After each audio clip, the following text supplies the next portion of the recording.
이리농구 TV 오신 여러분 환영합니다. 저는 스포츠조선 유동혁. 떴다 농구대학의 원석현입니다. 네, 그렇습니다. 또 떴다를 하시네요. 네, 맞습니다. 이게 제가 볼 때는 그 손대범 기자 지금 수장이죠. 맞습니다. 농구대학. 제 헤드입니다. 헤드. 네, 그 손대범 헤드에 네. 그 주에 어떤 불만이 쌓였다. 그럼 그쵸. 떴다 안 하고 예, 좀 잘해준다. 네. 그럼 떴다 한번 해주고. 맞습니다. 요거 아닙니까? 네, 지금 저거 박신자거 중계 때문에 네. 한참 지금 청주에 계속 내려가 있기 때문에 지금 농구대학 수장이 지금 박신자컵 해설을 하고 있다고요? 예. 그럼 다른 거 못 할 거 아니에요? 그래서 저한테 뭐 터치가 없습니다. 예. 좋습니다 요새. 예. 역시 그 헤드가 바쁘면 네, 밑에가 편해집니다. 맞습니다. 네, 그렇습니다. 자, 9월 첫째 주 WKBL 룸앤팩트 한번 시작을 해보도록 하겠습니다. 대표팀에 예. 지금 뭐 일들이 좀 많습니다. 네. 이 부분 저희가 자세하게 좀 말씀 갖다 드리고 박신자컵 드디어 열렸어요. 맞습니다. 저희 뭐 예상들이 좀 맞아떨어지는 것 같아서 기분 좋습니다. 네, 근데 제가 봤을 때 반은 맞고 반은 틀린 것 같은데 맞춘 겁니까 그것도? 그렇게 넘어가려고 그랬는데 또 이렇게 말씀하시면 네. 맞아요. 네, 근데 맞아요. 이거 뭐 솔직히 저희 잘못이에요. 저희가 예측한 건 사실 정배였죠, 정배. 그렇죠. 근데 지금 이거 이 팀들이 이렇게 올라가? 이 팀들이 이렇게 떨어져? 이거 저희 잘못이 아닙니다. 네, 그렇죠. 네. 알겠습니다. 그리고 U18팀 그리고 대학 선발 네. 평가도 한번 곁들여 보도록 하겠습니다. 자, 댓글 우선 정책에서 댓글부터 소화를 하고 가도록 할게요. 예, 저희의 영원한 자매품이죠. 이준호님께서 김태현 선수가 대표팀에서는 한 경기도 뛰지 않고 벤치에만 있었는데 박신자컵 엔트리에 들어갔네요. 이게 어떻게 된 거죠? 김진영 선수가 대표팀에 발탁이 되니 비어있는 자리 채우기용으로 엔트리에 들어갔다면 이해하겠지만 만약 박신자컵에 뛰게 되면 신한은행이 대표팀에게 배신한 거 아닐까 걱정됩니다. 이 김태현 선수 같은 경우에는 네. 뭐 이준호님이 워낙 예리하게 잘 지적해 주셨지만 사실은 저는 그렇게 생각이 들어요. 개인적으로 보면 안 뽑아도 되는 선수인데 좀 뽑았다. 네. 저는 이런 생각이 듭니다. 맞습니다. 그런데 근데 또 이제 제가 듣기로 오늘이 저희가 월요일 날 녹화를 하지 않습니까? 네. 그럼 아마 오늘 경기에서 오후에 경기가 또 있는데 신한은행이 네. 근데 김태현 선수가 조금 뛴다고 네. 들었어요.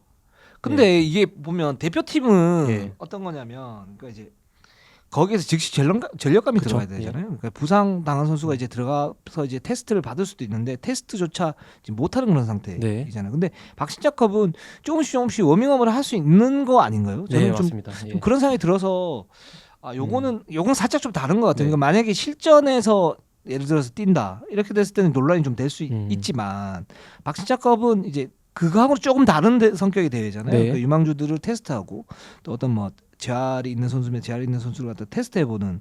그래서 뭐 우리는 오승인 선수도 들어가서 좀 맞습니다. 뛰었던 예. 거고. 그리고 김태현 선수가 뭐 5분 정도 이렇게 뛴다면 네. 뭐 괜찮지 않을까. 뭐 저는 이런 생각이 드는데 근데 만약에 이 선수가 뭐 홀홀 날아다닌다. 네. 뭐 이렇게 됐을 때 또 문제가 생기는 거죠. 네. 네. 그래서 오늘 이렇게 투입이 되는데 그 투입이 되는 거를 지금 대표팀도 알고 있어요. 정동민 네. 감독님이나 네. 예, 신한은행 쪽에서 먼저 얘기를 했고 근데 이거는 배신이랑 좀 다른 게 이미 대표팀에 안 보낸 게 아니고 대표팀에 가서 김태현 선수의 몸 상태를 다 확인을 했는데 네. 실전에서 사용 불가 판정을 대표팀에서 내린 거기 때문에 그렇죠. 예, 그렇기 때문에 그렇게 뭐 배신이라 이런 거까지는 아닌 거죠. 예, 말씀대로. 네. 그렇습니다. 저는 좀 여기서 문제점은 뭐냐면 이 한 자리가 사실은 테스트를 할 수 있는 자리인데 네. 김태현 선수는 처음부터 좀 쉽지 않다라고 얘기를 예. 했었어. 근데 데리고 간 거잖아요. 예. 그래서 결국은 한 번도 못 써먹고 네. 내보냈단 말이에요. 예. 근데 그 자리에 다른 선수가 들어가가지고 그 선수가 테스트를 받고 뭔가를 조합을 맞췄으면 훨씬 더 기회비용 측면에서는 맞습니다. 효율적이었을 텐데. 그래서 저도 똑같은 생각을 하는 게 이번에 조금 굉장히 대표팀이 여러 가지 잡음이 좀 많지 않습니까? 여러 뭐 경향이 협회 저희가 뒤에도 말씀드리겠지만 네. 그 중에서 가장 그런 구단들이랑 이런 코칭 대표팀 코칭 스태프랑 이런 하모니가 잘 이루어지지 않는 가장 큰 대표적인 예가 이거 같아요. 네. 그러니까 서로 이제 구단이랑 이런 불신이 있다 보니까 내 눈으로 확인해야겠다. 그래서 불러버렸고 거기서 확인해 보니까 안 돼서 다시 돌려보내 버렸고. 네. 예, 만약에 구단이랑 이런 게 관계가 좋고 소통이 잘 됐으면은 지금 그렇게 대표팀에서 뛸 정도의 몸은 아닙니다라고 했을 때 그걸 믿어줬을 거고 뽑지 않고 다른 선수를 뽑아서 더 테스트를 해봤을 텐데 그게 좀 아쉽죠. 네. 그렇습니다. 자, 다음 댓글 한번 소개시켜 주시겠어요? 깁니다. 길어. 네. 현주영님께서 외적인 이야기를 잠깐 하자면요. 어느 기사에서 한국 여자농구 아마추어 기반이 사라진다라는 이야기를 하더라고요. 그러면서 그렇기에 여자농구 용병 제도를 없애는 것이 당분간의 대안이 될 수 있다라는 이야기를 하는 거 봤는데 어찌 생각하시는지요? 저는 여고부가 바로 프로에 입단하는 것 자체가 문제라고 봅니다. 뭐 이러면서 되게 좀 여러 말씀을 좀 많이 해주셨고 해주셨어요. 그리고 또 뭐 외국인 선수 제도를 한시적으로 도입하는 게 좀 어떠냐 또 이렇게 좀 해주셨습니다. 네. 근데 여기에서 네. 일단 한국 여자농구 아마추어 기반이 사라진다라는 거 이 부분은 팩트가 있어요. 한 70% 네. 팩트고 근데 이제 문제는 그거죠. 그러니까 그러면 그렇게 된다 그러면 이걸 그냥 냅둬야 되느냐? 제가 볼 땐 WKBL은 지금 유소년 농구를 갖다가 발전시키기 위한 어떤 그 초점을 많이 맞추고 있습니다. 예, 맞습니다. 예. 그러니까 좋지 않은 현실에서 그 부분을 다 하고 있다라는 네. 거. 이 부분은 좀 있는 거고요. 그래서 여자농구 이제 용병 제도를 없애는 게 당분간 대안이 될 수 있다 이런 얘기를 하는 걸 봤다라고 그랬는데 이 부분도 대안이 될 수 있어요. 근데 네. 여기서 우리는 선택을 좀 해야 되는 부분 해야 됩니다. 어떤 부분이냐면 자 외국인 선수를 없앴어요. 네. 없앴는데 지금 최근 2년간 이렇게 보면 제가 볼 때는 여자농구가 우상향하고 있다고 봐요. 맞습니다. 인기도 그렇고. 그러니까 이제 외국인 선수를 없앴을 때 어떤 경기력 저하라든가 뭐 여러 가지 이제 지금 말씀하셨던 아마추어 기반이 흔들리는 상태에서 선수들의 어떤 수급이 어렵다라는 거 이런 부분에 대한 마이너스도 있지만 또 국내 선수들의 어떤 그 인기가 올라가면서 좀 탄탄해지는 느낌들은 분명히 있거든요. 맞습니다. 예. 그러니까 이 부분을 잘 봐야 될 것 같아요. 그러니까 이게 만약에 마이너스가 너무 심하다 그러면 바꿔야죠 당연히. 네. 하지만 지금 같은 상태 한 최근 2년간 이렇게 보면 뭐 시청률도 그렇고 관심도도 그렇고 살짝 올라가는 상태 그리고 국제 경쟁력도 그렇고요 올라가는 상태이기 때문에 제가 볼 때는 외국인 제도를 다시 부활시키는 것보다는 지금 한 1, 2년 정도는 좀 더 가보는 게 좀 좋지 않을까라는 생각이 들고 또 여기에 그런 부분도 있는 것 같아요. 배경이 뭐 예를 들어서 KB가 지금 독주하고 있지 않습니까? 네. 뭐 박지수 선수 있고 여러 선수 있게 독주를 하고 있는데 이제 그런 점에서 이제 외국인 선수 들어오게 되면 어떤 전력 평준화가 좀 되지 않을까 뭐 이런 얘기를 하고 있지만 그건 또 봐야 되는 문제거든요. 맞습니다. 그래서 그런 이제 여러 가지 생각이 들게 하는 그런 이제 아주 날카로운 그런 댓글이었다라고 말씀드릴 수 있을 것 같아요. 저는 근데 이 부분에 관해서 조금 소신 발언을 하자면은 네. 이번 평가전이 끝나고 좀 여러 가지 인터뷰나 기사들이 좀 많이 나갔는데 네. 그 과정이 좀 세련되지 못했던 건 사실이잖아요. 조금 투박한 그렇죠. 인터뷰도 좀 있었고 그 중에 저는 근데 가장 아쉬웠던 내용이 이 내용이었어요. 이 내용은 그 내용이 이제 정선민 감독이 그렇게 네. 얘기를 하신 거죠. 네. 네. 이 내용은 사실 특히 지금 시기적으로나 내용적으로나 지금은 특히 더 나와서는 안 되는 얘기. 만약에 예를 들어 월드컵이 다 끝나고 나서 그렇게는 얘기할 수 있지만 이런 평가전이 끝나고 이렇게 돼버리면은 지금 뭐 대표팀의 뭐 그런 플레이의 경기력의 아쉬움 혹은 뭐 그리고 협회 행정력 그리고 경영의 이기주의 이런 모든 문제들이 지금 하나씩 다 짚고 넘어가야 될 시기인데 이런 문제들이 이 용병 제도 때문이다라는 것처럼 물타기가 될 수가 있어요. 그렇죠. 예, 이거는 비판 받아야 될 건 비판 받아야 되는 것들이거든요. 반박할 수 있는 예도 많습니다. 예. 그 도쿄올림픽 때 그러면 어떻게 선전을 맞습니다. 했습니까? 예. 라는 부분은 물론 박지수 빠진 그런 부분 뭐 들어간 부분도 있지만 그리고 또 평가전을 그럼 더 많이 해야죠. 네. 예를 들어서 그런 대안들이 있지 않습니까? 근데 네. 그걸 이제 뭐 제도의 어떤 문제점이다 이렇게만 얘기를 하는 거는 좀 제가 볼 때는 좀 아닌 것 같고요. 네, 맞습니다. 그다음에 이제 고교 선수가 바로 프로에 직행하는 거 그래서 한 3, 4년 성장하는 거에 대한 문제점을 갖다 제기를 해주셨는데 맞습니다. 네. 근데 이게 그런 문제가 또 겹쳐요. 어떤 부분이냐면 이게 진짜 현실적인 건데 직업 자유의 제한 이런 부분이 있어요. 그러니까 그거는 고교 졸업 이후에 그 분들이 그러니까 그 선수들이 선택하는 거예요. 네, 프로에 가고 싶으면 프로에 가는 거고 대학 가고 싶으면 대학 가는 겁니다. 맞습니다. 그런 거고 근데 고교 졸업 이후에 직행을 했을 때 어떤 문제점들이 있죠. 그건 이제 NBA에서도 있었었고 네. 그렇기 때문에 이 부분은 제가 볼 때는 WKBL이나 아니면 6개 구단들이 좀 중지를 모아서 이 선수들이 프로에 와서 좀 완충 역할을 할 수 있는 그런 프로그램을 좀 많이 마련했으면 좋겠어요. 맞습니다. 예를 들어서 프로의 어떤 마인드라든가 네. 또는 뭐 재정 관리라든가 네. 뭐 이런 부분들에 대한 교육을 주기적으로 좀 할 필요가 좀 있지 않나. 그런 프로그램을 좀 마련해가지고 네. 물론 지금 학원은 있지만 좀 네. 불충분하다는 생각이 들거든요. 그렇게 해서 이제 부작용을 좀 줄여나가는 게 네. 좋지 않을까라는 생각이 듭니다. 맞습니다. 그리고 이제 남자농구랑 좀 다른 게 남자농구는 대학을 갔다가 거의 프로에 오지 않습니까? 네. 거의 아니고 대부분 그렇게 하는데 이게 조금 달라요. 현실적으로 이렇게 대학을 보내려고 제도를 만들어도 선수들이 가기 싫어할 겁니다. 왜냐하면 두 가지 좀 문제가 있는데 가장 현실적으로 여자농구는 남자농구의 연고대처럼 그런 인서울에 대학교가 없어요. 네 맞아요. 예, 그래서 대학을 갔다 만약에 프로를 안 가고 대학을 갔을 때 진짜 프로보다 더 나은 살 이걸 보장할 수 있는 그런 정도의 졸업장을 주는 대학이 현실적으로 지금 그 다른 대학들을 무시하는 건 절대 아닙니다. 그런 게 없어서 선수들이 선택을 애초에 안 할 가능성이 좀 높고 그리고 지금 대학이 갖추고 있는 뭐 지금 프로에 가면은 뭐 3년 정도는 성장이랑 영목의 퓨처스리그에서 뛰고 있다고 보는데 오히려 이건 다른 종목에 비해 배구나 이런 거에 비해 여자 농구는 퓨처스리그가 오히려 잘 돼 있는 편입니다. 그렇죠. 그리고 지금 대학에 갔을 때 대학에 가서 3년을 뛰고 이렇게 됐을 경우에 무조건 퇴보예요. 지금 대학이 현실적으로 갖고 있는 그런 훈련 시간이나 환경이나 지도자분들 지금 뭐 여건이나 이런 게 안 돼요. 맞아요. 예, 제대로 몸 시킬 수 관리를 있는. 제대로 시킬 예. 수도 없는 거고. 네. 그래서 이런 진짜 정말 여러 가지 문제들 때문에 예.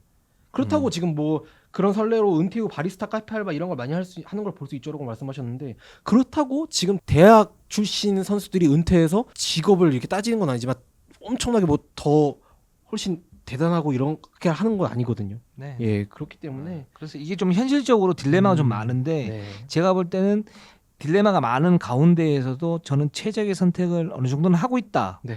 이렇게 좀 개인적으로 생각이 듭니다. 네. 후니후니님께서 국대 평가전 보고 느낀 점은 이번 시즌 진짜 춘추전국 시대가 될 수 있다라고 생각이 듭니다. 모든 선수가 건강하게 시즌 치르길 바라지만 박지수 그리고 김단비 최희샘 선수 부상 그리고 4명의 국대 차출 뭐 이런 것들이 있어서 모든 선수들이 뭐 회복해서 모든 팀이 최고의 전력으로 시즌을 마주할 수 있길 바랍니다. 즉 이제 부상 변수가 춘추전국 시대를 맞이하게 할 수도 있다. 네. 이렇게 말씀을 하신 거죠. 맞습니다.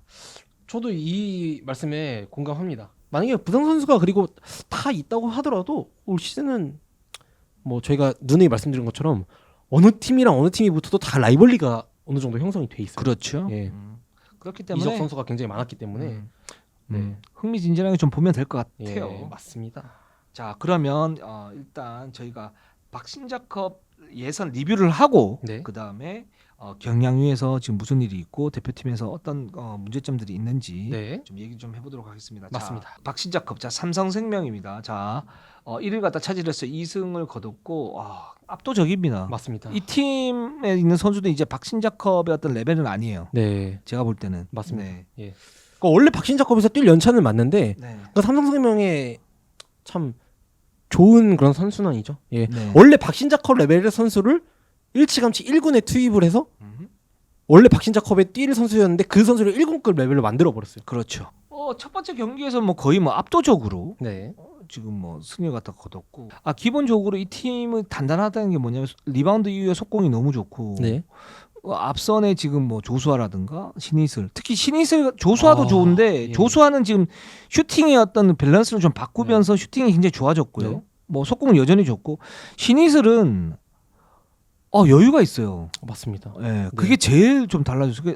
예전에 신이슬 같은 경우는 수비 이렇게 하고 석점 던지고 뭔가 이제 막 열심히 한다 뭐 이런 맞아요, 모습인데 맞아요. 지금은 약간 베테랑 같은 느낌이 있어요. 그 여자농구는 특히 그런 게 있지 않습니까? 연차나 특히 뭐 나이 그리고 1군에서 뛴 경력으로 레벨이 어느 정도 나눠지는 경우가 그렇죠. 가장 심한 리그잖아요. 네네.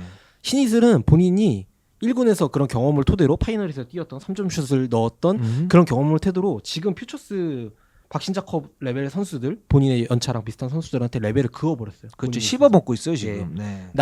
나는 이제 여기 레벨 아니야. 아. 퓨처스 리그 MVP도 받았었고 그렇죠. 하면서 본인이 정말 이 선수가 이렇게 하는 걸 볼 때마다 코치님들 얼마나 배가 부를까 이 생각이 들 정도로 네. 좋더라고요. 그렇습니다. 뭐 여기에 박혜미, 이명관 뭐 이런 선수들 정말 좋은 선수들이 많기 네. 때문에 지금 3승면 2승 하고 있고 뭐 강력한 우승 후보다 네. 이렇게 볼 수 있을 것 같고 이해란 네. 이 선수가 제가 네. 지금 이 굉장히 좀 재밌는 기록이 있어요. 지난 시즌 U19로 나왔었잖아요. 네네. 근데 이때도 이해란 선수가 굉장히 좋은 모습을 많이 보여줬어요. 근데 그때는 실질적으로 기록은 야투율이 35%밖에 안 맞아요. 됐어요. 근데 슛 메이드가 제대로 좀 안 되는 그런 모습이었었죠. 올 시즌 제가 이거 뒤에 사진을 띄워드릴 거예요. 제가 사진을 보내드리고 제작진분들한테 웨이트를 어느 정도 하고 왔잖아요. 지금 네, 1년에 프로 네. 뛰면서 1년 동안 이제 웨이트를 하고 왔는데 좀 모습이 많이 달라졌어요. 지금 더 많이 달라졌고 앞으로 더 많이 달라지겠지만 네. 1년 만에 좀 많이 달라졌고 그런 과정에서 지금 예선에서 야투율이 78%입니다. 두 배가 넘게 올랐어요. 1년 전에 비해. 그리고 이제 뛰는 걸 봤을 때 사실 국가대표 팀에서 떨어졌을 때가 사실 이제 부상 때문에 네. 그렇게 된 거잖아요. 근데 뛰는 걸 이렇게 보면 뭐 네. 진통제는 먹고 뛴다고 네. 그러지만 그 진통제도 합법적인 진통제. 예. 아니 거기에 대한 어떤 후유증 이런 부분은 전혀 없어 보여요. 맞습니다. 예. 이 선수가 뛰는 게 보면은 저는 이 선수 뛰는 게 재밌는 게 뭐냐면은 그 막 도시어부 같은 데 보면은 큰 물고기 잡으면 막 팔딱팔딱 거리지 않습니까? 네. 이 선수 팔딱팔딱 거려요. 코트에서 진짜. 네, 맞아요. 막 어제 보니까 막 이명관 자기 팀도 다치고 다니더라고요. 막. 네네. 와, 그래서 이 선수 참 성장하는 맛이 어디까지 성장할까 보는 맛이 좀 있는 선수고. 저는 이 선수 예. 이렇게 보면서 어떤 느낌이 들냐면 이거 박신자컵에서 이 선수도 뛸 레벨은 아니다. 그러니까 너무 빨리 1년 성장. 만에. 예, 너무 빨리 예. 성장. 박신자컵의 아데토쿤보다. 맞아요, 진짜. 예, 예. 진짜 딱 네. 토쿤보까지 뛰었어요. 왜냐하면 스피드가 다른 가드에 비해서 빨라요. 네, 근데 보폭도 커요. 맞습니다. 그 보폭을 이용을 해서 뭔가 돌파를 하는데 네, 그게 또 메이드가 다 돼. 네, 좋아요. 그러니까 네. 왜 이 선수가 뭐 박소희, 변소정, 이해란 빅3 중에 넘버 원이냐라는 걸 지금 박신자컵에서 입증해주고 있습니다. 맞습니다. 와, 정말 너무 잘해주고 있고 이 선수 좀 결과는 두고 봐야겠지만 박신자컵에서 결승까지 가고 우승을 한다면 MVP도 좀 유력한 신일 선수랑 같이. 맞아요. 네. 그래서 좀 아쉬운 게 뭐냐면 이 선수를 국가대표팀에서 이렇게 탈락시킨 게 맞나? 네. 솔직히 좀 그런 생각이 좀 들어요. 맞습니다. 예, 예. 아쉽더라고요. 지금 네. 대표팀에서 가장 아쉬운 부분 중에 하나가 우리는 스몰 라인업 얼리 오펜스로 가야 되는데 뭔가 그런 속공을 띄워줄 만한 자원이 같이 확 우르르 달려줘야 되는데 그게 잘 안 나왔잖아요, 평가전에서. 네, 1차전에 네, 특히 2차전에 네. 좀 나왔지만 이해란 선수가 그 역할을 좀 해줄 수 있을 것 같은데. 그리고 이 그 스몰라인업에서도 네. 핵심은 뭐냐면 그래도 이제 높이가 있고 높이에서 이제 스피드 같이 겸비한 선수들이 네. 좀 많아야 되는 거잖아요. 정통 빅맨은 없어도 이제 그런 상황에서 이해란을 쪼코로 이제 좀 쓸 수는 있겠다라는 네. 생각이 드는데 맞습니다. 좀 안타깝네요. 네. 네, 그런 부분. 근데 이해란 선수 진짜 군계 일학이다. 네. 이런 생각이 듭니다. 그리고 너무 팔딱팔딱 뛰니까 좀 부상 걱정도 좀 되고 하긴 하는데 진짜 너무 좋습니다. 맞습니다. 이해란 진짜 네. 예, 정말 너무 좋아요. 네. 자, 우리은행으로 한번 가보도록 할게요. 네, 우리은행도 2승 0패를 거뒀죠. 네. 이게 얼마 만입니까? 그리고 우리은행이 2승이라니 박신자컵에서. 맞습니다. 우리은행이 솔직히 이렇게 올라올 거라고 누가 상상을 했습니까? 네. 예, 지금 삼성생명 말고요. 우리 그 4강에 올라간 팀들 보면 우리은행, KB, BNK. 네. 사실 네. 이 세 팀이 올라갈 거라 저는 생각을 하나도 못했습니다. 지금 KB나 정말로. 우리은행은 네. 우리은행은 그래도 한 반반이었는데 KB가 진짜 좀 쉽지 않을 거다. 그렇죠. 예. 그렇게 봤었고 저는 KB 무조건 2패라고 했습니다. 그렇죠. 예. 그리고 BNK도 예. 다 빠졌잖아요. 예, 맞습니다. 야, 근데 올라갔는데 일단 우리은행 한번 보면 네, 전주훈 코치님이랑 전화를 해봤는데 네. 너무나 계속 전화를 걸 때부터 끝날 때까지 계속 겸손하게 우리 운이 좋았다고. 예. 예. 조언이 좀 좋기도 하긴 했어요. 네, 팩트입니다. 예. 맞아요, 코치. 맞아요. 예. 근데 그럼에도 불구하고 경기력 자체가 네. 경기력에서 그게 나쁘지가 않았던 게 코치님께서 이런 말씀하셨어요. 어린 선수들에게 가장 먼저 기본기에 충실하자고 주문을 네. 했다. 어린 선수들이 언니들 경기 1구 경기에 투입이 됐을 때 언젠가 투입이 됐을 때 이 선수들이 바로 볼을 잡고 막 혼자 1대1 하고 이러지 않잖아요. 네. 그럴 때 가장 중요한 거 1군 언니 5명 사이에서 구멍이 되지 말아야 돼요. 상대의 표적이 되지 말아야 돼요. 그렇죠. 그래야 코트에 1분, 2분, 10분을 더 뛸 수 있는데 그래서 실전에서 기본기에 먼저 충실하자고 했는데 전 이게 너무 잘 됐던 게 뭐냐면은 리바운드예요. 1차전 BNK전에서 리바운드가 49대 30으로 이겼어요. 두 번째 대학 선발전에서 리바운드가 57대 34로 이겼는데 그 리바운드보다 더 기본적인 기본기 박스아웃 있잖아요. 저는 이 우리은행은 박스아웃은 수비의 일부잖아요. 네. 이 수비로 공격을 하는 느낌이 들었어요. 맞아요. 진짜 이 우리은행의 박스아웃 그리고 거기에 따른 리바운드는 NBA에서 배워야 됩니다. 정말로요. 예. 진짜 세계 최강입니다. 저는 항상 말씀드리잖아요. 이성호 감독님은 은퇴하시고 한국 농구의 미래를 위해서 리바운드 교실 하나 차려야 된다. 맞아요. 아니면 프로에서 1타 강사를 해야 돼. 네. 리바운드. 그 다른 네. 팀 6개 구단 평준화를 위해서 네. 리바운드 순회 그 WKB의 심판 설명이 하는 것처럼 네네. 리바운드 설명이 한 번씩 더 줘야 됩니다. 진짜로요. 맞아요. 예. 그래서 사실 우리은행이 지금 뭐 방보람 선수가 굉장히 좋았지만 높이가 그렇게 좋은 팀이 아니거든요. 네. 백업진 같은 경우에도 뭐 BNK 같은 경우에는 뭐 문지영 선수도 있고 최민수 선수도 있고 아니면 근데 리바운드에서 압도적으로 이겼어요. 이거는 기본적으로 이 리바운드 어떤 시스템이 잘 돼 있다, 네. 습관이 잘 돼 있다고 생각이 들고 제가 예전 한 1주 전인가 갔다 왔었거든요. 네. 우리는 이제 연습 경기 봤을 때도 뭐 리바운드는 기본적으로 깔고 가요. 네. 무조건 훈련 내내 리바운드 안 되면 그 리바운드 잡아야지. 오케이. 근데 선수들 다 알고 있어요. 맞습니다. 이건 내가 잘못됐구나. 이제 그렇게 가고 있기 네. 때문에 실전에서 이런 게 나타나는 게 아닌가라는 생각이 들고 예. 또 우리는 이렇게 보면 좋은 선수들이 많죠. 일단 나윤정, 네. 박다정 네. 이 두 슈터 굉장히 좋았고요. 뭐 노현주 선수 살짝 이제 0점이 안 맞는 모습이었지만 그래도 이 중심을 잘 잡아줬고 이제 굉장히 좀 눈에 띄는 선수가 박보람과 김은선. 예. 우리은행의 박신자컵 리뷰를 하면서 젊은 선수들을 MVP로 꼽는 게 정말 이게 얼마만인지 거의 처음 아닐까요? 그렇죠. 정말로? 김진현 선수가 잘하긴 했었는데 예. 그때는 좀 떨어졌었었고 예. 와 박보람 선수가 평균 두 경기에서 6점 17리바운드 3.5블록 슛을 네. 했습니다. 정말 뭐 센터진으로서는 뭐 최고의 활약을 했네. 맞습니다. 네. 네. 그리고 이 선수도 있지만 김은선 선수도 공격 쪽에서는 수비 쪽에서 뒷코트에서는 이제 방보람 선수가 굳은 일이랑 이런 거 다 해줬다면은 앞선에서는 김은선 선수가 공격을 이끌었는데 이 선수는 정말 제가 지난주에도 이 선수의 가장 큰 매력은 뭐 슈팅이고 뭐고 아니고 깡타구라고 했는데 네. 지금 슛을 올리는 그런 셀렉션에 와 망설임이 없어요. 저는 이 선수 예. 전 반했어요. 네. 박신자 거 보고 와 진짜 허연하고 약간 다른데 허연 필이 난다. 맞아요. 예. 나 그런 느낌이 들었습니다. 네. 그 예전에 이제 크리스 폴하고 이제 그 같이 이제 라이벌이었던 선수 누구죠? 데빈 윌리엄스. 네. 살짝 그런 느낌이에요. 그러니까 허연 선수가 크리스 폴이라면 김은선 선수가 약간 데빈 윌리엄스 네. 전성기 시절 모습 보는 것 같은 저는 그런 느낌 좀 받았습니다. 네. 네. 이 선수가 공을 몰고 왔을 때 말고 그 이제 공을 돌리다가 자기한테 볼이 왔을 때 진짜 슛을 던지는데 어떤 장소에서든 점퍼든 3점이든 딥스리든 무슨 진짜 망설임 없이 그냥 용수철처럼 슈팅이 튀어나가거든요. 근데 또 그게 들어가니까 저 이 선수가 지금 이 선수 시그네처가 하나 있어요. 이 예. 선수는 스크린 받고 미드레인지에서 공략이 되게 좋습니다. 예 스타 점퍼가 그게 저는 리그 최상급 같아요. 네 예. 이거는 무조건 1군에서도 실제로 지난 시즌에도 좋았고 네. 이거는 진짜 본인이 연차가 쌓이면 올해부터 당장 통할 만한 음. 공격 옵션이라고 생각을 해요 저도.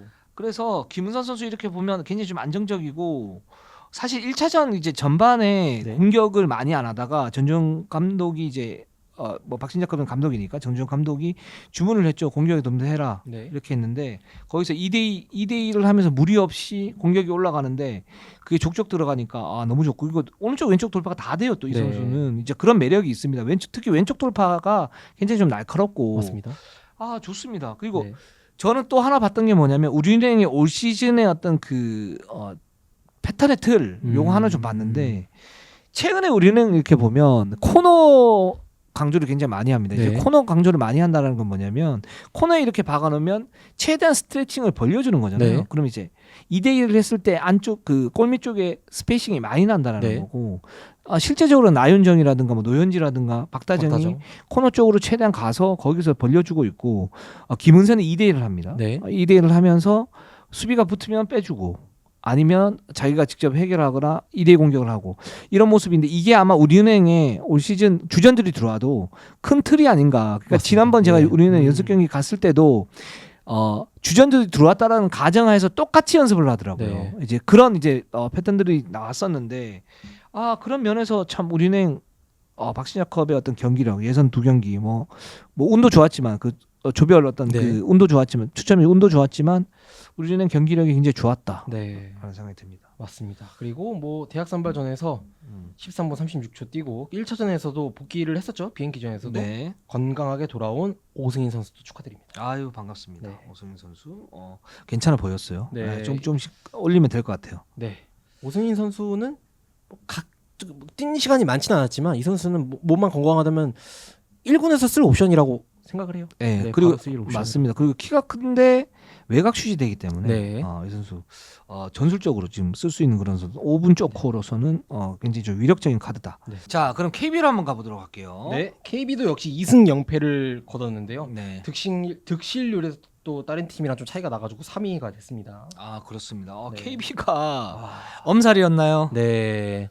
네, 이 팀이 뭐 그런 게 있잖아요. 최희진 선수랑 염윤아 선수가 뛰었어요. 그렇죠. 네. 그러니까 확실히 중심이 좀 잡히면서 네. 팀의 어떤 틀을 잘 마련하는 그런 네. 모습들이 보였습니다. 그런데 저는 객관적으로 봐도 이 두 선수가 뛰더라도 지금 이 팀의 조를 생각했을 때 그래도 좀 열세라고 봤어요. 가용 인원의 좀 그런 제한도 좀 있었고 최지선 선수가 다치고 그러면서 그렇죠. 와 그랬는데 잘하더라고요. 그 네. KB도 그 어떤 그 승리 스피릿 네. 또는 뭐 우승 스피릿 네. 이런 부분들이 이제 팀적으로 좀 갖춰지고 있다. 좀 저는 이렇게 볼수 있을 이게 것 같아요. 너무 공감이 되는 게 저도 이 말을 하려고 그랬는데 네.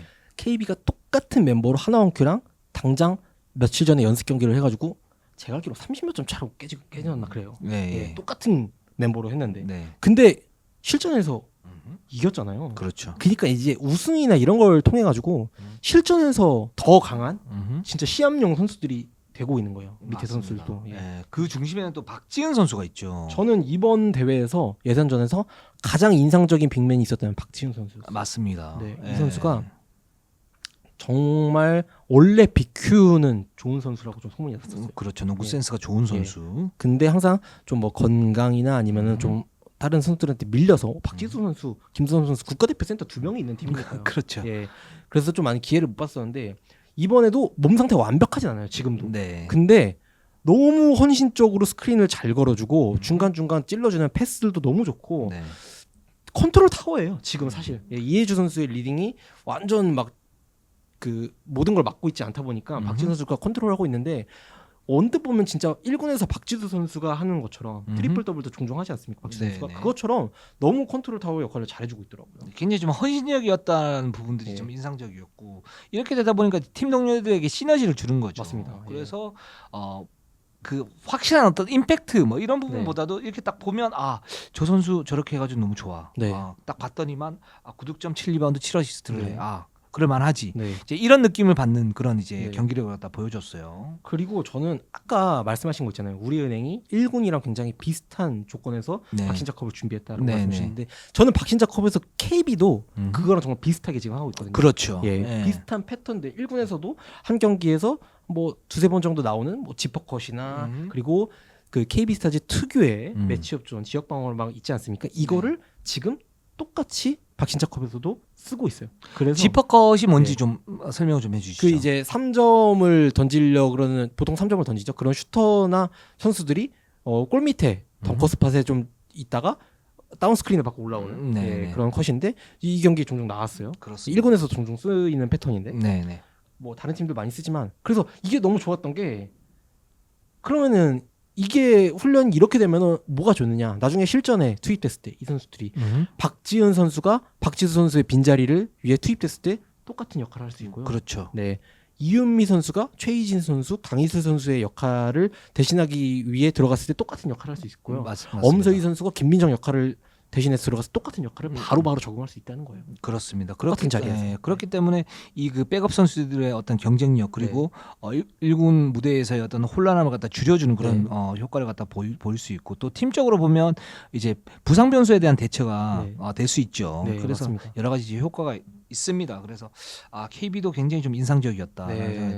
엄서희 선수도 네. 살을 좀 많이 뺐어요. 네. 박진 선수도 좀 많이 뺐는데 많이 빼면서 두 선수 모두 뭐 저는 이제 활동량이 굉장히 좀 좋아졌다. 맞습니다. 이런 생각이 듭니다. 네. 그리고 뭐 저희가 썼는데 숨은 MVP 진경석 코치님이 벤치를 잘 보시더라고요. 잘 봤어요. 예, 작전 타입도 예. 잘하고 네네. 선수들 원래 목소리도 굵고 약간 생긴 거는 이렇게 막 생기셨는데 네네.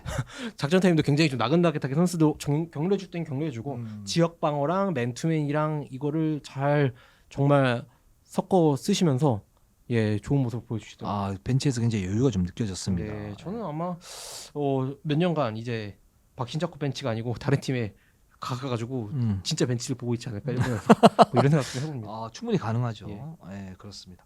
그래서 KB가 예상 외로 이전 전승을 거두면서 4강에 올라갔다. 네. 이렇게 볼 수 있을 것 같습니다. 자, BNK로 한번 가보도록 할게요. 야, 이 팀도 이 팀 정말 이 팀은 사실 이제 박신자컵 약간 포기 느낌이었는데 진짜 실전에서 경험을 신나게 뛰고 알아 네. 이 느낌이었는데 네네. 두 마리 토끼를 잡아버렸습니다. 그렇습니다. 어린 선수들이 너무 잘해줬어요. 이 팀 같은 경우에는 사실 이제 주력 선수들의 컨트롤을 위해서 박정은 감독 그리고 변현아 수석 코치까지 원래는 이제 수석 코치가 벤치를 잡는데 변현아 수석 코치까지 1군 선수 케어를 위해서 좀 남아 있었고 네. 세컨 코치는 이제 김영하 코치가 감독을 하면서 BNK 같은 경우는 진짜 박신자컵은 그냥 경험치 쌓는 그런 대회로 이제 가는구나 했는데 4강에 올라갔어요. 네. 진짜 김영호 코치님한테 비결이 뭡니까, 코치님? 네. 뭐 전화를 딱 때려봤는데 성적보다는 뭐 선수들이 그동안 연습해온 것들을 다 뽐내고 오자고 했다고 하셔요. 그래서 네. 4강만으로 지금 너무 잘해줬다고. 음. 뭐 지금 선수들이랑 굉장히 고무돼 있는 상태라고 하십니다. 네. 그렇습니다. 그리고 이 팀 같은 뭐 1승 1패를 했는데 네. 기본적으로 골밑이 굉장히 탄탄합니다. 네. 이제 문지영 선수 있고요. 최민주 선수랑 최민주 트윈타워. 네, 그렇습니다. 원서영 기자와 저가 이제 올 시즌 식스맨의 다코스 네. 최민주 선수 뭐 여전히 저는 위력적이었다고 보고요. 네. 문지영 선수는 근데 명감이 좀 있어요. 예, 이 선수는 기록만으로 봤을 때 예선 기록은 19.5점, 12.0 리바운드로 괜찮았는데 일단 알고 가야 될 게 대학 선발이랑 경기를 하면서 좀 기록이 좀 튀었죠. 그렇죠. 또 이제 표본에서 좀 벗어나는 그런 수치가 좀 많이 나오죠. 네네. 예, 대학 선발이랑 붙다 보면은. 네. 그래서 리바운드는 거기서 이제 좀 많이 뻥튀기가 됐는데 실질적으로 리바운드나 박스아웃은 저희가 보기엔 아직도 약해요. 1라운드 1픽이라는 이 선수에 대한 기대치에 비하면. 네, 그렇습니다. 그래서 1군 무대에서는 좀 더 이제 내실을 다질 필요가 있다. 그러니까 박지현 선수 같은 경우는 딱 보면 내실 확실히 있다 이런 느낌이 들었었는데 문지영 선수는 그런 부분 살짝 좀 부족했기 때문에 근데 뭐 여전히 성장하는 선수이니까. 대신에 너무 좋았던 거는 음.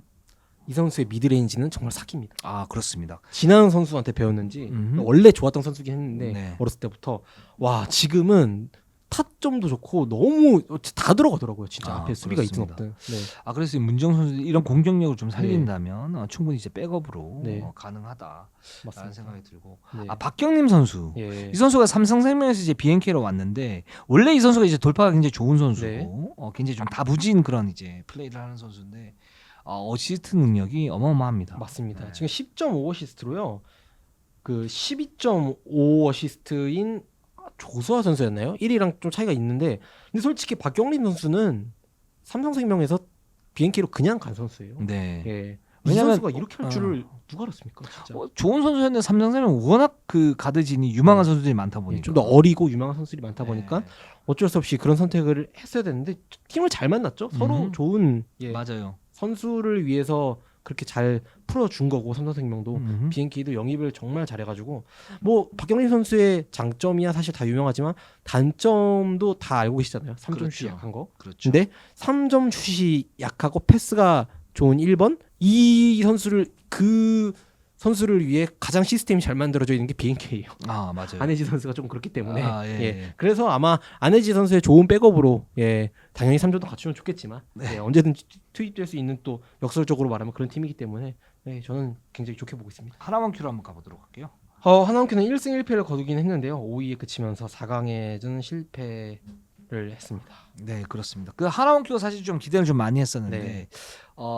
확실히 이제 실전에서 지금 양인영, 신지현이 없지만 나머지 선수들이 이제 다 투입된 그런 상태에서 실전에서 좀 약한 모습이 있긴 했어요. 근데 이것도 이제 경험을 하는 어떤 과정이다. 네. 이렇게 보면 좀 좋을 것 같고 뭐 전체적으로 이렇게 보면 지금 박수희 선수 네.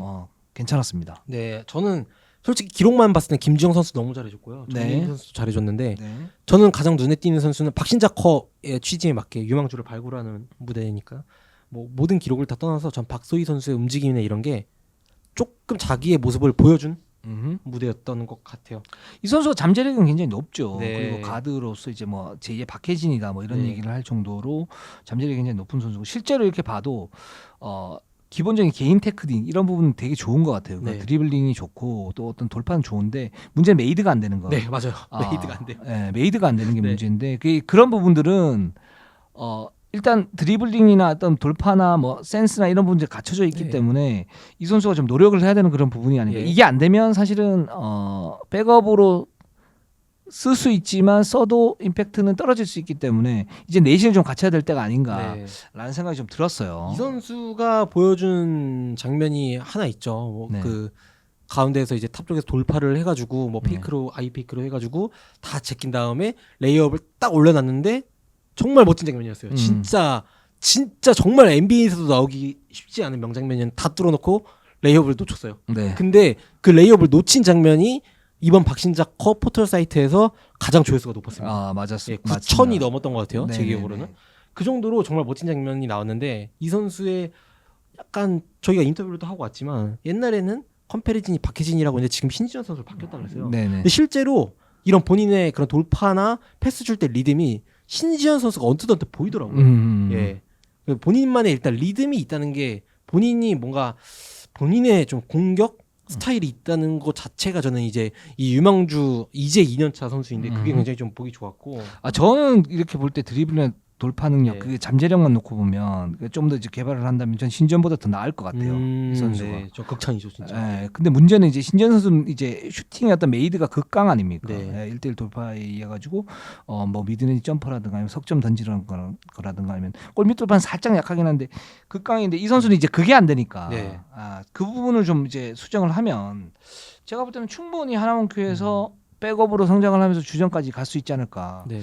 생각이 들어요. 그리고, 그러니까 너무 좋습니다. 예. 맞습니다. 그리고 그 전체적으로 보시면은 야투율이 이 첫 경기 KB전이었는데 야투율이 네. 굉장히 좀 안 좋았잖아요. 그러니까 예. 하나원큐 선수들이 실전에서 좀 아쉬웠다 이렇게 저희가 말씀을 드렸는데 그 좀 핑계 아닌 핑계가 좀 있는데 속사정을 들어보면은 네네. KB전 야투율이 29%가 나왔어요. 그렇습니다. 그 슛이 안 들어가니까 네. 경기가 꼬이다 보니까 이제 대패를 갖다 당한 건데 맞습니다. 이건 또 스케줄에 네. 문제가 있죠. 경기 전날 밤에 네. 직전에 도착을 해가지고 네. 다음 날에 오전 11시에 네. 이제 경기를 하다 보니까 네네. 가뜩이나 오전 11시 경기가 선수들이 좀 힘들 수밖에 없죠. 11시 경기를 해본 적이 없으니까. 네, 일어나서 얼마 되지도 않은 시간에 해서 전날 밤에 도착해서 이러다 보니까 선수들이 전체적으로 좀 몸이 많이 무거웠다고 이제 그 소속팀에서 하나오키에서 쪽에서 얘기를 한 게 아니고 다른 팀이 봤을 때 저거 너무 몸이 무거워 보여서 안쓰럽다 이 생각이 들었다고 하더라고요.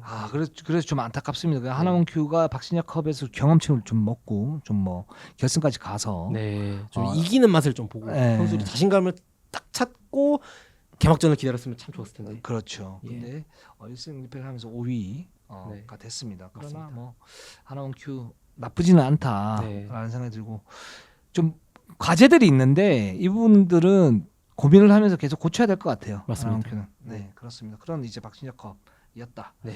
자, 신한은행으로 한번 가보도록 할게요. 여기도 사실 하나원큐랑 마찬가지로 뭔가 갖고 있는 전력에 비해서는 실망스러운 성적은 맞습니다. 그렇습니다. 예. 이 팀이 뭐 실제적으로 이렇게 보면 충분히 삼성생명과 함께 우승을 도전할 수 있는 그런 맞습니다. 팀이 아니었나라는 생각이 드는데 근데 내부 사정이 또 하나 있죠. 네, 뭐 코치님께서 말씀하시기를 김진영 선수 위주로 아무래도 좀 그런 뒷선 위주로 그런 훈련을 해왔는데 갑자기 진영이가 나가면서 박신자컵 직전에 차출이 됐죠. 그렇죠. 예, 그러면서 뒷선에 어린 선수들이 갑자기 이제 30분을 뛰어야 되는 상황이 딱 오면서 네. 뒷선 그 어린 선수들이 조금 이제 멘탈적으로 당황을 했던 것 같다고. 그럼에도 불구하고 상대의 수비에 따라 능동적으로 이제 코트 위에서 대처하는 전술을 몇 가지 준비했었는데 그런 부분은 잘 이행이 돼가지고 보기 좋았다라고 하셨습니다. 그렇습니다. 뒷선에 어떤 그 문제점이 생기면 이제 장은혜 선수가 뭐 네. 이제 고군분투하긴 했었지만, 이유진 선수. 이윤유 선수라 하긴 했지만 이 선수들이 이제 그 중심을 잡지 못하면 그 앞선 그러니까 백코트진에서 네. 확실히 좀 흔들려요. 맞습니다. 특히 네. 박신자컵이고 뭐 경험이 많지 않은 그런 선수들이기 때문에 그렇게 되다 보면 팀이 전체적으로 좀 흔들리는 그런 모습들이 좀 있었었고 그러다 보니까 이제 뭐 변소정이나 뭐 이다현 잘했지만 네. 팀을 승리를 이끌지 못하는 이제 그런 부작용이 생기게 된 거죠. 네. 예. 그러면서 또 이 코치님께서 말씀하셨던 게 좀 팀에 걱정거리가 좀 있었대요. 네네. 예. 그러니까 걱정이 아닌 걱정인데 아무래도 신한은행이 전체적으로 계속 유기적으로 움직이고 하면서 이런 막 바깥으로 나와 있다가 스크린 받고 슈팅을 던지거나 아니면 컷인으로 해가지고 그런 득점이 굉장히 많지 않았습니까? 네네. 그래서 지금 어린 언니들이 그렇게 뛰다 보니까 지금 어린 선수들도 약간 돌파를 하기보다는 그렇게 득점을 하려고 그렇죠. 하는 경향이 좀 있어가지고. 근데 그거는 짬밥이 좀 차야 되는데. 예. 네. 그래서 지금 어린 선수들한테 내내 1대1을 더 해라. 이거 주문을 많이 하셨다고 해요. 그래서 근데 막상 실전에서 잘 안 됐는데 그 와중에서 정말 훈련했던 거를 박신자컵에서 박신자컵이라는 그런 대회 취지에 맞게 본인이 실전에서 써먹었던 선수 이다현 선수. 이다현. 공격력이 굉장히 좋았습니다. 네. 평균 20점에 3점 슛 성공률이 37%. 이 선수가 사실 슈팅이 약간 좀 불안한 네. 선수였는데 슈팅 능력이 굉장히 많이 개선이 됐습니다. 맞습니다. 네. 그리고 이 선수는 사실 지난 시즌에도 공격력은 괜찮았는데 음. 이 선수의 주 메인 공격은 턴어라운드 점퍼거든요. 네, 맞아요. 근데 이번에는 자기가 연습해온 돌파를 하기 위해서 이걸 비중을 좀 더 줄이고 돌파를 의도적으로 많이 시도를 했어요. 네. 이제 경기를 봐도 네. 그 모습이 참 전 보기 좋더라고요. 그렇습니다. 그래서 신한은행이 좀 안타깝게 좀 떨어졌지만 네. 이다현 공격에서 좀 업그레이드가 됐다. 네. 변소정 선수가 조금만 더 이렇게 네. 임팩트가 있었으면 좋았을 텐데 하는 그런 생각이 좀 들었었어요. 근데 저는 이번에도 보면서 느꼈지만 올 시즌 박신자컵 끝나지 않았습니까? 네. 선수들 지금 어린 선수 쇼케이스가 다 됐어요. 네. 트레이드가 좀 일어나야 됩니다. 예. 그렇습니다. 포지션 밸런스가 지금 봐도 어린 선수들만 봐도 네. 사실 하나원 큐 뭐 저희가 박소희 선수 말씀드리지 않았습니까? 근데 여기도 지금 너무 많아요. 신지현 선수, 뭐 김혜나 선수, 김지영 선수 31점 넣어버렸고 이채영 선수도 있고 다 뛰어야 되는데 지금 큰일 나요. 근데 여기도 신한운대 심지어 이다현 선수, 변서정 선수 이 두 선수 너무 좋은데 위에 지금 포워드 너무 많아요. 김소니아부터 구슬부터 해가지고 트레이드 좀 빨리 하세요. 제가 다리 놔드릴 테니까 연락 주시고 예 트레이드 좀 팍팍 하십시다. 예, 다들. 예. 어떤 특정 팀은 가드가 너무 많고 특정 팀은 포드가 너무 많고. 네, 불균형이 좀 있죠. 맞습니다. 또 BNK는 심지어 BNK도 보면은 빅맨이 좀 많아요. 예. 그렇죠. KB도 그렇고. 예, 트레이드를 합시다. 옛날에 책을 읽읍시다처럼 트레이드 합시다. 예, 알겠습니다. 트레이드 선도위원회 제가 회장하겠습니다. 왜 이 원성이자 이렇게 얘기하면 그렇게 했을 때 전력 평준화가 좀 더 이루어지면서 적재적소에 그 선수를 갖다가 투입을 하면서 전체적으로 윈윈할 수 있는 그런 구조가 마련되기 훨씬 재밌잖아요. 네, 그렇습니다. 리그도. 자, 그러면 U18팀하고 대학 선발팀 한번 보도록 할게요. 예, 여기는 사실 뭐 경기력에 대한 얘기보다도 선수들이나 지도자분들께서 훨씬 궁금해하실 현장에서 들은 말말 네, 프로팀 구단들 에서 나온 얘기를 좀 말씀을 드릴까 해요. 일단 U18이나 대학 선발 전체적으로 경기력을 봤을 때 예선까지 봤을 때는 기존 드래프트 순번에 변동을 줄 만한 임팩트 있는 플레이어는 나오잖아요. 그렇죠. 조금 부진했어요. U18 팀에 김소울 선수 있거든요. 메인 슈터.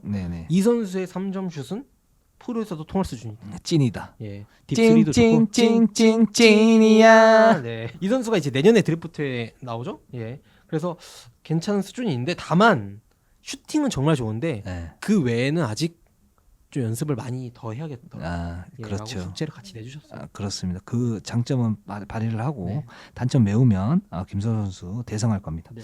그리고 대학 선발에 대해서는 경기력이 사실 좋지 않죠. 지금 지난 시즌에 비해. 예, 지난 시즌도 그렇고 올 시즌도 그렇고 경기력이 조금 그냥 약간 무기력한 모습이 있어요. 사실 냉정히 봤을 때. 그러니까 이거는 좀 문제예요. 네. 왜냐하면 이 팀들이 그 대학 선발이라 그러면 굉장히 활동적이고 빠르고 그 대만 캐세이 패시픽 같이 캐세이 라이프 같이 막 들이받고 그러면서 이제 막 미스하고 그래야 되는데 오히려 더 뭐랄까 축 떨어진 처진 느낌이 있어요. 이 팀 대학 선발이 근데 당연히 대학 선발은 프로에서 먼저 1차적으로 선택을 받지 않고 간 선수들이 모였고 뭐 조직력도 마친 지 얼마 안 됐기 때문에 어쩔 수 없다라고 말씀하실 수 있는데 옛날에 강유림 선수랑 최윤선 선수가 있었던 1년차 때 대학 선발 그러지 않았어요? 예, 정말 죽기 살기로 뛰어가지고 그래서 그 선수들 다 프로에 갔죠. 강유림 선수 보세요. 얼마나 잘합니까? 맞아요. 그런데 좀 전체적으로 봤을 때 안 좋은 모습들을 보였다는 게 조직력이 아쉬웠다는 게 진짜 호흡을 맞춘 지 얼마 안 돼서 아쉬운 그런 조직력이 아니고 좀 학교별로 선수들이 자기들 학교끼리 농구를 하려는 그런 조금 모습이 보였고 그거는 지도자들 그건 아닙니다. 그러면 안 됩니다. 농구는 정직한 거예요.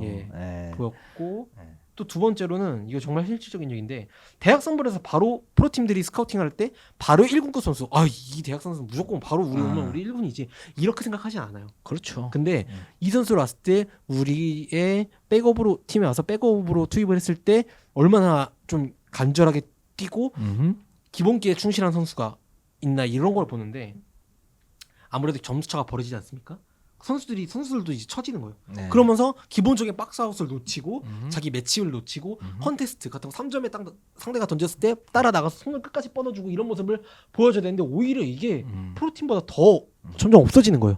그렇습니다. 예, 그래서 이런 모습을 좀 보여주는 게 맞나라는 좀 비판의 목소리도 있었어요. 이렇게 되면 이런 경기를 보이면 박신자컵에 굳이 초청할 필요가 없죠. 네, 맞습니다. 이번에도 제가 알기로는 박신자컵에 이걸 초청을 하냐 마느냐 얘기가 좀 나왔었는데 그래도 이제 초청이 됐었는데 조금 더 다음 마지막 경기나 내년에도 또 나오게 된다면은 대학 선발 선수들 프로에 가고 싶은 선수들이 모두가 가고 싶은 건 아닐 수도 있어요. 근데 대부분 가고 싶지 않을까라고 생각을 하는데 자기가 보여줄 모습이 득점이나 1대1 돌파 이런 거 잘 안 봅니다.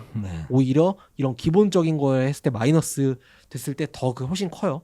그래서 이거를 잘 좀 더 상기를 하고 나왔으면 좋겠습니다. 알겠습니다. 대학 선발 화이팅 하시고요. 자, 그럼 대표팀 얘기를 한번 해보도록 하겠습니다. 네. 지금 12인 최종 명단이 결정이 됐는데 네. 그 와중에 우여곡절이 좀 있었어요. 맞습니다. 그러니까 원래는 16인 예비 엔트리 명단을 발표를 하고 거기에서 4명을 이제 탈락시키는 그런 방향으로 갔었는데 그게 아니라 예비 엔트리에 없던 김진영 선수가 네. 들어갔습니다. 네. 그래서 그 경향위, 그러니까 경기대 향상위원회에서 도대체 무슨 얘기가 있었나, 실제적으로 좀 많은 얘기가 있었는데 요 얘기에 대해서 한번 해보도록 하겠습니다. 네. 오히려 그런 루머들이 너무 많다 보니까 네. 뭐 맞지 않는 얘기, 가짜 뉴스도 많이 퍼지고 좀 그런 것 같아가지고 네. 저희가 그동안 나왔던 기사들의 토대로 해가지고 조금 팩트 다 뭐 기사 나왔던 건 팩트죠. 팩트인데 네. 거기에 대해서 어떤 얘기가 있었고 좀 말씀드리려고 배경이 뭐 네. 중요하니까요. 네. 일단 24일 날 협회에서 경향위 소집이 됐었고 사실은 이게 지난주에 저희가 뭐 지난주 이제 기점으로 월요일이나 화요일 정도에 발표를 하지 않을까 그런데 그게 좀 미뤄졌어요. 늦어졌죠. 네, 네. 늦어진 게 이제 경향위에서 다시 재검토를 하고 거기에 따라서 또 여러 경론이 있었고 거기에 따른 이제 결론이 나온 게 24일이었고 그래서 최종 12인 명단이 변경이 됐습니다. 맞습니다. 10인에 이렇게 보면 유승희, 김태현, 최희샘, 김민정 선수가 아웃됐습니다. 유승희 선수는 아웃이 됐고요. 최희샘 선수도 이제 발바닥 부상 네. 좀 심각해져가지고 아웃이 됐고 김민정 허리 부상 아웃이 됐고 대신에 이제 김지영 선수가 네. 들어가게 됐습니다. 맞습니다. 이거는 그 좀 이례적이긴 하죠. 네. 이례적이긴 해요. 근데 이거는 이렇게 시스템을 가지고 가면 안 될 것 같아요. 네. 이번에 24인 명단에 없던 선수들이 김진영 선수가 처음이 아니잖아요. 투입된 게. 네. 김수선 선수도 그랬고. 네. 이게 약간 그러니까 김수선 선수가 사실 투입됐을 때는 그때는 정말 어쩔 수 없는 상황이었다. 박지수가 박지수 선수가 갑자기 없으니까. 나갔으니까. 네네. 빅맨이 없다 보니까 뭐 네. 그렇게 이해할만 됐는데, 했어요. 네, 김진영 선수가 이렇게 된 거는 사실 저희가 첫 번째 보시면 팩트 체크 1 경향위가 프로 6개 팀에서 뭐 2명 차출하자고 했다. 프로 팀에서 2명씩 그 약간 이제 구단별로 그걸 팁으로 두자. 네. 뭐 그렇게 그런 얘기인데 어느 정도 맞죠. 그래서 김지영 선수가 들어간 거 맞아요. 네. 유승희 선수가 나가고 김태현 선수가 나가고 하니까 신한은행이 지금 팀이 없지 않습니까? 네네. 그래서 신한은행 안 갈 수는 없으니까 음흠. 예 김지영 선수라도 데리고 가자.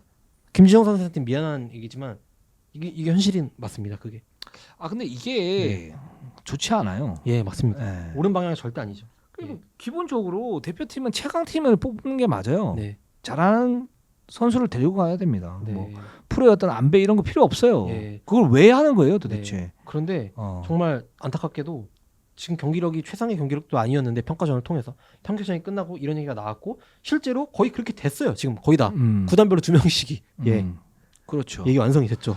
예.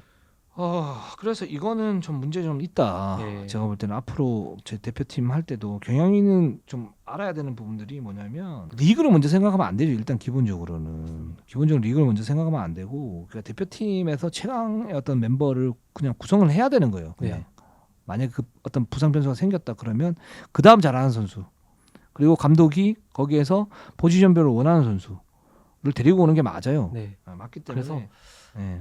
이런 일련의 사태랑 더불어서 김진영 선수랑 김수범 선수, 특히 김진영 선수는 원래 정선민 감독님의 기본적인 계획은 그거였잖아요. 16명을 딱 뽑아서 정말 열심히 선수들끼리 경쟁을 시켜가지고 훈련을 시킨 다음에 거기서 명예롭게 12명을 딱 뽑아가지고 좀 그런 시너지를 내려고 하셨던. 네. 근데 지금은 다 무너졌죠. 평가전에서 뛰지도 못한 김진영 선수가 나가고 그러면서 대표팀에 대한 뭔가 선수들의 그런 신뢰도가 확 신뢰도, 떨어졌죠. 떨어질 그리고 수밖에 없는 자부심이나 상황이고. 네. 그런 태극마크 정말 그런 게 다 일단 떨어진 상태. 이게 좀 다시 생각해봐야 되는 게 현실적으로 네. 제가 볼 때는 어떤 분이 그렇게 얘기를 하시더라고요. 16명 예비 엔트리를 뽑아가지고 4명을 추스리는 것 자체가 악수였다. 좋지 않은 수였다. 그냥 12명을 뽑고 거기에서 부상 이슈가 있으면 그 다음 잘하는 선수를 갖다 데리고 오면 되는데 16명을 뽑아가지고 경쟁을 한다. 굉장히 이상적이고 아주 좋은 그런 부분이에요. 근데 지금 현실적으로 이렇게 보면 우리는 대표팀에 들어갈 수 있는 풀이 그렇게 많지가 않고 근데 여기에서 감독이 원하는 어떤 포지션의 선수가 있고 그 다음에 구단 이기주의도 어느 정도 깔려 있단 말이죠. 부상자도 많고 그러면 12명 선수를 딱 확정을 짓고 그렇게 되면 그 선수도 이제 자부심을 가지고 할 거 아닙니까? 자부심을 하고 그 속에서 주전 경쟁을 하고 거기에서 만약에 부상 이슈가 나온다 그러면 다른 선수를 갖다 데려가는 걸로 이렇게 하는 게 맞다라고 얘기를 하더라고 현실적으로 보면 그래서 저는 그 부분에 좀 공감을 했었고 그래서 그런 이제 현실적인 어떤 대안이 좀 부족했다. 네, 맞습니다. 이런 생각이 들고. 네. 그리고 이 과정에서 네. 뭐 프로 6개 팀에서 2명씩 차출 얘기가 나온 것도 맞고, 그리고 그 기사에 보면은 다른 구단 이기준에 이런 걸 통해 가지고 어떤 선수를 추천하고 뭐 이런 얘기도 있었는데 그것도 맞습니다. 예. 그뭐 추천이나 이런 게 선수 선발 과정이 새 대체 선수를 발탁하는 과정에서 뭐 여러 선수가 좀 오갔어요. 네. 감독님께서 말씀하셨는데, 네. 근데 사실 그 선수를 제가 들었는데 저는 오히려 지금 그 선수가 안 뽑혀서 그 선수들이 안 뽑혀서 다행이라고 생각할 정도로 그 팀에서도 식스맨, 세븐맨급 선수를 그걸 추천을 하신 거예요. 이 선수 괜찮은데 이 선수를 보내자. 네, 그런 식으로. 네. 이거는 조금 오히려 진짜 안 알려진 게 다행일 정도로 예, 조금 들으면 좀 당황스럽습니다. 예. 예. 맞아요. 그런 그래서- 부분이 있고. 근데 왜 그럼 이런 사태가 예. 벌어졌냐라고 했을 때 이거는 이제 뭐 경향위의 어떤 뭐 그런 책임 분명히 있죠. 네. 그 문제도 있지만 내가 볼 때 정세민 감독도 이 틀을 어떻게 생각하시는지 잘 모르겠는데 네. 아까 이제 뭐 이해란 선수 얘기를 하지 네. 않았습니까? 이해란 선수가 박진짜 컵이 저렇게 하면 이 정도면 대표팀에서도 네, 쏠쏠히 써먹을 수 있겠는데 주전은 아니어도 하는 네. 그 정도. 근데 부상이란 이유로 안 했단 말이죠. 그러면서 진통제를 먹고 뛰었는데 진통제 없이 뛰어봐라 해서 그렇게 했을 때 이해란 선수가 견딜 수가 없으니까 거기에서 이해란 선수에 대해서 이렇게 하는 건 아닌 것 같다 그래서 보냈단 말이죠. 근데 그렇게 보내는 것도 보낼 수도 있는데 만약에 이해란의 박주수였다면 그랬겠습니까? 그렇죠. 예. 그러니까 제가 볼 때는 이해란이 필요 없었던 거일 수도 있어요. 예. 보니까 이해란 아직 덜 익었고 이 선수가 빠르고 뭐 하긴 한데 뭐 메이드가 잘 안 되고 대표팀은 호흡이 중요한데 이 호흡이 잘 안 되기 때문에 이 선수를 이제 쉽게 포기를 한 거죠. 예. 어떻게 보면 쉽게 포기를 한 거라고 저는 볼 수 있고 이런 선수들이 예를 들어 유승희도 테스트를 많이 못 해봤지 않습니까? 그리고 평가전에서 뭐 예를 들면 뭐 이소희 같은 경우는 코로나로 낙마를 했지만 그 전에 연습 경기 때도 중용되지는 않았었고 네. 그래서 이런 선수들이 점점 이제 제외가 되다 보니까 경향위에서 다시 그러면 체력적으로 뭐 완벽한 선수 이런 선수 데리고 뛰겠다 네. 이렇게 했던 거 그렇게 하다 보니까 경향위에서 팀당 2명씩 그러면 이렇게 하고 이 선수 어떠냐 저 선수 해가지고 좀 어이없는 그런 이제 네. 선택을 하게끔 이렇게 만든 거잖아요. 그러니까 맞습니다. 이게 서로 물려 있는 거거든요. 그래서 이 대표팀이 사실 저는 살짝 좀 우려스럽긴 예. 합니다. 그래서 근데 이게 다 무슨 정성민 감독님 뭐 그 최현호 코치님 이런 국가대표 코칭 스태프의 문제냐? 그것도 아닌 게 저희가 투에 보시면은 구단 관계자가 선수 선발과 대표팀 운영에 대한 불만을 코칭 스태프에 제기했다. 네. 이것도 팩트예요. 맞아요. 예. 그렇게 하면 안 되죠. 예, 이것도 맞는 선을 넘는 말이라서. 겁니다. 예. 그러니까 전체적인 틀을 보면 이런 겁니다. 그런 조금 대표팀에서 그런 있었던 일들이나 본인이 조금 아쉬웠던 점들을 구단에 이제 외박 같은 게 나오거나 이런 거면서 아니면 구단이랑 통화를 하면서 얘기를 하게 되지 않습니까? 네. 그러면서 아무래도 선수도 본인이 서운한 게 있다 보니까 이렇게 얘기를 하게 되잖아요. 조금 거기서 거짓말을 했다는 건 아닌데 조금 더 자기한테 맞게 이게 얘기를 살이 붙여지고 그럼 구단은 그거 들으면 당연히 화가 나겠죠. 그러면서 그런 쌓여가지고 그걸 또 협회에 제기하는데 그럼 구단은 또 구단이 생각하는 대로 조금씩 살이 붙여서 나가겠죠. 그러면서 이게 점점 이제 오해가 쌓이고 점점 그렇게 커지는 거예요. 이런. 그래서 지금 사실 정말 삼박자입니다. 삼박자. 예. 요전에 예. 뭐가 있냐면 뭐 이런 뭐 루머들이 여러 가지 루머들이 있는데 이제 그 선수를 제외시키는 과정에서 코칭 스태프가 신경 쓰지 않았다. 예. 뭐 또는 뭐 예. 전화 한 통화로 이렇게 나가달라 뭐 이렇게 얘기했다. 예. 이거 팩트가 아닙니다. 네. 다 면담을 했고 예. 또 어느 정도 이제 취할 수 있는 조치는 다 취했어요. 네. 근데 거기에서 이제 부풀려진 거죠. 네. 그러니까 이게 뭐 구단 관계자의 어떤 잘못일 수도 있고 그 선수의 잘못일 수도 있는데 이제 그런 부분들이 다 얽혀 있는 거예요. 네, 맞습니다. 예, 여기에서 이제 원성 기자가 하고 싶은 말이 있죠. 네. 예. 그러니까 진짜 대표팀 운영도 그렇고 구단들도 그렇고 선수도 그렇고 사실 협회까지 그렇고 지금 모든 방향이 다 잘못되고 있어요. 네, 제가 봤을 때는 솔직히. 그래서 네. 지금 네. 지금 좀 이제 수정을 해야 될 건 뭐냐면 네. 일단 감독 코칭 스태프, 네. 선수들, 그다음에 여기 6개 구단, 네. 뭐 협회는 뭐 하고 있는지 모르겠지만 이 세 요소들이 네. 다 살짝 반박자씩 물러나야 돼요. 네, 맞습니다. 예. 네. 이게 다 얽혀 있기 때문에 예. 안 그러면 이거 아사리판 됩니다. 저는 지금 네. 어떤 생각이 드냐면은 어제 남자 대표팀 U18이 우승을 했지 않습니까? 네네. 진짜 너무 멋있었어요. 음흠. 너무 멋있고 마지막에 선수들이 끝나고 코트에 누워가지고 울고 이런 모습을 보면서 이세범 감독이 만만한 지도자가 네, 아니에요. 네. 너무 좋았는데 그걸 보면서 여자농구 생각이 저는 바로 드는 거예요. 지금 우리 대표팀이 없는 상황에서 열심히 해서 곧 이제 한 달 뒤면 이제 출국을 하는데 이 월드컵에서 과연 여자농구 관계자들, 구단 관계자들, 심지어 선수들까지 이 대표팀의 선전을 지금 바라고 있는 사람이 몇 명이 될까? 오히려 빨리 떨어지고 그냥 와라, 망해라 대회 이렇게 생각하는 분들 계세요. 예, 지금. 이게 예. 문제가 뭐냐면 그 부분이에요. 그러니까 이제 대표팀이 이렇게 있으면 이게 안쪽에서 이렇게 볼 때는 우리가 모두 챙겨야 되고 모두 네. 챙겨야 되기 때문에 대표팀은 요 정도만 하면 되겠지. 그런 관성들이 있어요. 네. 제가 볼 때는 이 세 요소들이 다 책임을 지려고 하지 않아. 네, 맞습니다. 이게 가장 큰 문제예요. 네. 책임을 져야지. 예. 만약에 그렇게 해가지고 이게 얽히고 설켜가지고 이게 문제가 된다. 그럼 외부에서 이렇게 봤을 때는 이게 뭐야? 이렇게 보인다고요. 그래서 한 발짝씩 살짝 물러나고 해줄 건 해주고 노력할 건 노력하고 코칭 스태프 선수 6개 구단 마찬가지고 다 이렇게 해서 뭔가 지금 이제 스탠스를 합치려고 가야지. 네. 여기서 뭔가 반목이 있고 뭐 반발이 있고 이렇게 해버리면 이 대표팀 정말 달나라로 갑니다. 맞습니다. 예. 네. 그거는 아셔야 될 것 같아요. 네. 예. 저희가 더 이상 구체적인 어떤 얘기는 하지 않을게요. 예.